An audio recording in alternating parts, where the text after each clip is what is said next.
नमस्कार. आज आपण एका अशा केसची माहिती घेणार आहोत, ज्यामध्ये एका व्यक्तीला आपण जिवंत आहोत हे सिद्ध करण्यासाठी 19 वर्ष लागली आणि या केसवरती एक चित्रपट पण आलेला आहे, कागज नावाचा. तो तुम्ही जरूर नक्की बघा.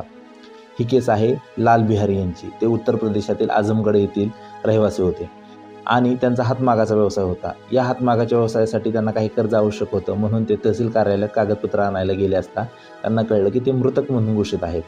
हे ऐकून त्यांना धक्का बसला, परंतु ही काही तांत्रिक चूक नव्हती. त्यांच्याच काकांनी तिथल्या अधिकाऱ्यांना पैसे देऊन त्यांना मृत घोषित केले होते आणि त्यांची वडिलोपार्जित जमीन हडपली होती. सुरुवातीला त्यांनी सरकारी अधिकाऱ्यांना, सरकारी कार्यालयात हे सांगण्याचा प्रयत्न केला की मी जिवंत आहे, परंतु त्यांचं कुणीही ऐकलं नाही.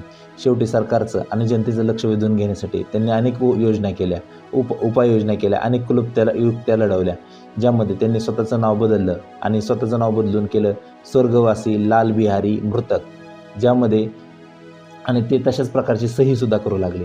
त्याचबरोबर त्यांनी 1989 साली तत्कालीन प्रधानमंत्री राजीव गांधी यांच्या विरोधात निवडणूक लढवण्याचा अयशस्वी प्रयत्न केला. त्याचबरोबर त्यांनी त्यांच्या पत्नीला विधवा पेन्शन योजनेअंतर्गत फॉर्म भरायला सांगितला.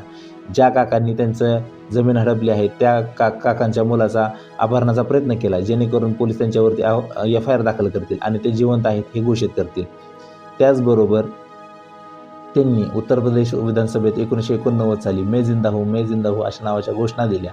शेवटी या त्यांच्या 19 वर्षाच्या संघर्षाची दखल उत्तर प्रदेशातल्या कोर्टाने घेऊन त्यांना 30 जून 1994 साली जिवंत म्हणून घोषित केले. त्याचबरोबर त्यांना असंही या संघर्षात असे लक्षात आलं की ही केस काही त्यांच्या एकट्याच्या बाबतीत घडलेली नव्हती, तर असे बरेच लोक आहेत की त्यांना मृत घोषित करून त्यांची जमीन हडपली आहे.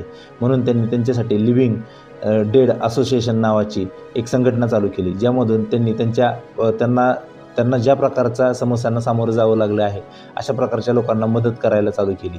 त्याचबरोबर त्यांच्या या असामान्य कामगिरीचं आणि लढ्याचं कौतुक हार्वर्ड विद्यापीठाने केलं आणि त्यांना बोलवून त्यांचा विशेष सन्मानसुद्धा केला.